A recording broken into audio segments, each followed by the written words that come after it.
اعوذ باللہ من الشیطان الرجیم بسم اللہ الرحمن الرحیم وبہ نستعین وہو خیر ناصر و معین۔ مومنین کرام السلام علیکم ورحمۃ اللہ وبرکاتہ۔ کل ہم نے آپ لوگوں کو مقتل گاہ سلطان علی ابن محمد باقر علیہ السلام کی مقتل گاہ کی زیارت کرائی تھی۔ آج ہم آپ کو اس کی ذریع مبارک قبر مطہر کی زیارت کرا رہے ہیں۔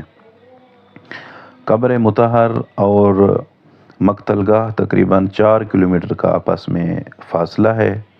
تو یہ وہ مقام ہے جس کا نام سلطان علی ابن محمد باقر علیہ السلام ہے۔ اس شہزادے کی نسبت امام حسین علیہ السلام کے ساتھ دی جاتی ہے۔ 3 نسبتیں ہیں۔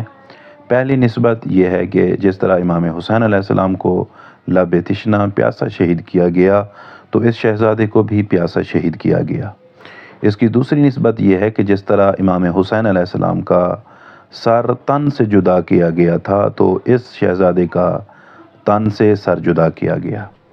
تیسری نسبت یہ ہے کہ جس طرح امام حسین علیہ السلام کا سر تن سے جدا کر کے دارالخلافہ بھیجا گیا تو اس شہزادے کا سر بھی تن سے جب جدا کیا گیا تو دارالخلافہ میں بھیجا گیا۔ اور یہ شہزادہ جس جگہ پہ مدفون ہے قم سے تقریباً 155 کلومیٹر کا فاصلہ ہے، جہاں پہ اکثر زائرین نہیں جا پاتے۔ سالار حضرات بہت کم ہیں جو لے جاتے ہیں وہاں زائرین کو۔